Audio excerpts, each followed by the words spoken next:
ये क्वेश्चन बार बार आता है कि फार्मास्यूटिकल इंडस्ट्री में सैलरी जो है वो कम मिलती है, पे स्केल बहुत कम है, और ऐसा क्यों होता है, और हम इतनी सारी पढ़ाई करते हैं, 4 साल बी फॉर्म करते हैं, एम फॉर्म करते हैं, उसके बाद हम इंडस्ट्री में जाते हैं तो बहुत कम सैलरी दी जाती है। ठीक है, इसके पीछे कुछ रीजंस हैं।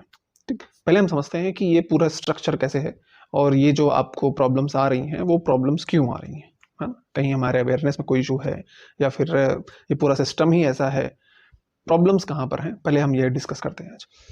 तो ये पूरा इंडस्ट्री, ये पूरी फार्मा इंडस्ट्री, जो सबसे ज़्यादा जॉब क्रिएशन होता है मार्केटिंग में और मैन्युफैक्चरिंग में। ठीक, सबसे ज़्यादा जॉब क्रिएशन है 2 सेक्टर में होता है, फार्मा सेक्टर के। अब मार्केटिंग लेवल पे भी बड़े प्लेयर्स हैं और छोटे प्लेयर्स हैं।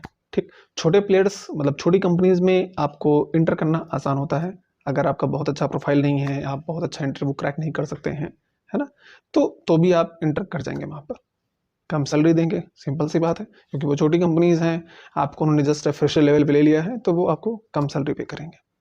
वहीं पर दूसरी तरफ जो बड़ी कंपनीज हैं इंडिया की, जो मल्टीनेशनल कंपनीज हैं, जिनकी अच्छी ब्रांड पोजिशनिंग है इंडिया में, वो आपको अच्छा पेमेंट करेंगे। ठीक, ये सेम, ये हो गया मार्केटिंग सेक्टर में। And same in manufacturing sector, वहाँ पे भी 2 ग्रेड है, एक ए ग्रेड, एक B grade. A grade companies आप बहुत समझ सकते हैं, मैं ये आपको समझाने के लिए ग्रेड बोल रहा हूँ, ये कोई कमर्शियली फाइनेंशियली कोई ग्रेड ऐसा नहीं है। सो जो ए ग्रेड कंपनीज है वो हैं कि जिनके खुद के अच्छे प्रोडक्ट्स हैं, इंडिया के टॉप 30-40 कंपनीज जो हैं, जिनके इंडिया में अलग अलग सिटीज़ में प्लांट्स हैं, कुछ कंपनीज के आउट ऑफ इंडिया भी प्लांट्स हैं, या फिर कुछ मल्टीनेशनल कंपनीज जो इंडिया में आके अपने प्लांट्स लगाएं। ठीक, तो वो जो कंपनीज हैं, जो बड़ी कंपनीज हैं, जिनकी रेवेन्यू अच्छी है, वो आपको, उनकी एक स्टैंडर्ड पॉलिसी होती है कि फ्रेशर अगर आएगा तो उसको मैं 2 लाख पर एनम, और 2.5, 3 लाख, वटेवर जो भी हर साल वो रिवाइज होता जाता है, इंक्रीज होता जाता है, तो वो उनकी पॉलिसीज होती हैं, वो उतना देंगे एटलीस्ट। ठीक है, अगर आपका इंटरव्यू बहुत अच्छा जाता है, बहुत इंप्रेसिव है, आपका डिमांड थोड़ा जाता है, तो हो सकता है वो आपको थोड़ा सा ज़्यादा भी करके देते हैं। ठीक, वहीं पर दूसरी बी ग्रेड की कंपनीज आती हैं सेकंड नंबर पे, जो कंपनीज छोटे लेवल पे होती हैं, वो क्या करती हैं, कॉन्ट्रैक्ट मैन्युफैक्चरिंग करती हैं। ठीक, लोन लाइसेंस पे इस तरीके मैन्युफैक्चरिंग करती हैं, तो उनके प्लांट कैपेसिटी बहुत कम होता है, और उस तरीके से वो अपनी टीम बनाते हैं, बहुत नॉर्मल सी टीम, जहाँ पर आपको बीए भी लोग मिल जाएंगे, बीएससी के भी लोग मिल जाएंगे, बी फार्म के भी लोग मिल जाएंगे, एम फार्म के भी लोग मिल जाएंगे। उनका रिक्वायरमेंट बहुत हाई नहीं है, बिकॉज क्या है कि उनको बस इंडियन जीएमपी कंप्लाई करना है, ना वो डब्ल्यूएचओ के जाने वाले हैं, ना वो कहीं बाहर एक्सपोर्ट करने वाले हैं, ना फिर वो यूएसएफडीए के लिए जाने वाले हैं, ना एमएचआरए के लिए जाने वाले हैं। तो जितने कम सर्टिफिकेशंस उनको लेनी होगी, उतने कम एक्सपेंस उनके होंगे। ठीक, क्योंकि अब उनको इतने सारे जो हाई फाई सर्टिफिकेशंस नहीं लेना, अप्रूवल्स नहीं लेना है, तो उनको एम्प्लॉय भी बहुत नॉर्मल से चाहिए। ठीक, उनका डिमांड ही नहीं है कि मुझे बहुत अच्छा, बहुत कम्पिटेटिव, बहुत अच्छा मुझे चाहिए, उनको वो चाहिए जो प्रोडक्शन की उसी में वो बंदे चाहिए जो उनके प्रोडक्शन को सही से करते जाए। ठीक, तो वो आपको बहुत कम सैलरी ऑफर करेंगे। ठीक है, इनिशियल तो बहुत कम सैलरी ऑफर करेंगे। अगर आप उसी कंपनी में रहना चाहते हैं, आपको कंफर्ट जोन मिलता है कि ठीक है, छोटा सा प्लांट है, यहाँ पर सब फैमिलियर है, मेरे घर के पास में है, या जो भी रीजंस हो सकते हैं, तो आप रहिए वहाँ पे। बट वहाँ पर जो इंक्रीमेंट होगा वो बहुत छोटे लेवल पे होगा, और बहुत ज़्यादा आप वहाँ पे ग्रो नहीं कर पाएंगे, वहाँ पर आपके लिए इसको बहुत ज़्यादा नहीं होगा। तो अगर आप बी ग्रेड की कंपनीज में अप्रोच करते हैं, चाहे वो मार्केटिंग हो चाहे वो मैन्युफैक्चरिंग हो, तो आपको बहुत कम सैलरी के साथ स्टार्टिंग करना पड़ेगा, और आपका जो करियर है वो आपके लिए उसके बाद सेकंड टाइम पे, अगर आपको किसी अच्छी कंपनी में जाना है, तो फिर आपको एक बार मेहनत करना पड़ेगा वहां से स्विच करके किसी अच्छी कंपनी में पहुंचने के लिए। तो अगर सैलरी अच्छी चाहिए, तो पहले आपको समझना पड़ेगा कि हमें फार्मा इंडस्ट्री के किस सेक्टर में जाना है, और किन कंपनीज में मुझे जाना है, कि जिन कंपनीज का अच्छा रिपुटेशन है, अच्छा रेवेन्यू है, मुझे वहां जाना है। ठीक है, और उसके साथ साथ में कि वो कंपनीज आपको क्यों लेंगी, क्योंकि फ्रेशर लेवल पे भी एंट्री इतनी आसानी से मिलती नहीं है बड़ी कंपनीज में। तो उसके लिए आपको अपने आप को प्रिपेयर करना पड़ेगा। प्रिपेयर इन द सेंस, वो स्किल सेट आपको डेवलप करनी पड़ेगी, वो नॉलेज सेट आपको रखना पड़ेगा, जिनसे आप उनको इंप्रेस करके इंटरव्यू क्रैक करें और उनमें इंटर कर जाए। ठीक, तो ये अगर आप समझते हैं चीज़ों को, तो फिर आप समझ पाएंगे कि सैलरी क्यों कम है, क्यों ज़्यादा है।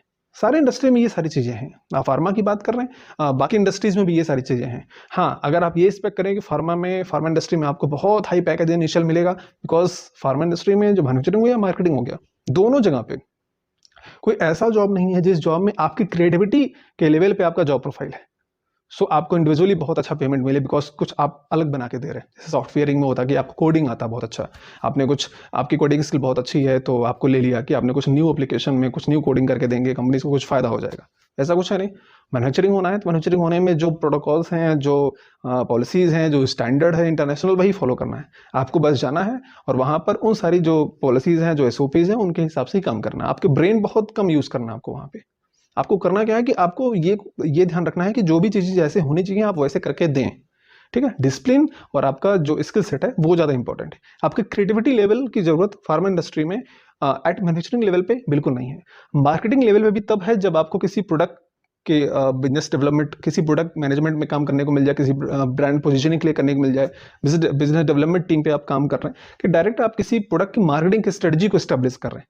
तो वहां पर ये होगा कि हाँ, आप कैसे कैंपेनिंग करनी है या फिर आपको किस तरीके से प्रेजेंट करना है उस मेडिसिन को, उस टैबलेट को, या जो भी डोजेस फॉर्म होते हैं, वहां पर आपकी क्रिएटिविटी लेवल लगेगी। पर वहां पर आपको पहुंचने के लिए आपका मैनेजमेंट स्किल, आपके बिजनेस स्किल कुछ होनी चाहिए। जैसे आपने बी.फॉर्म करने के बाद, मतलब बी.फॉर्म करने के बाद आपने एमबीए कर लिया है ना, या फिर आपको, आपके पास उस तरीके से आजकल तो बहुत सारे ऑनलाइन भी बहुत सारे सर्टिफिकेशंस होते हैं जैसे अपग्रेड के हैं, तो आप कुछ उस तरीके से भी स्किल लेके जाते हैं जहां पर आप डिमॉन्स्ट्रेट करते हैं कि मेरे पास इस तरीके का एक प्रपोजल है और मैं ये भी कर सकता हूं, मैं ये भी कर सकता हूं।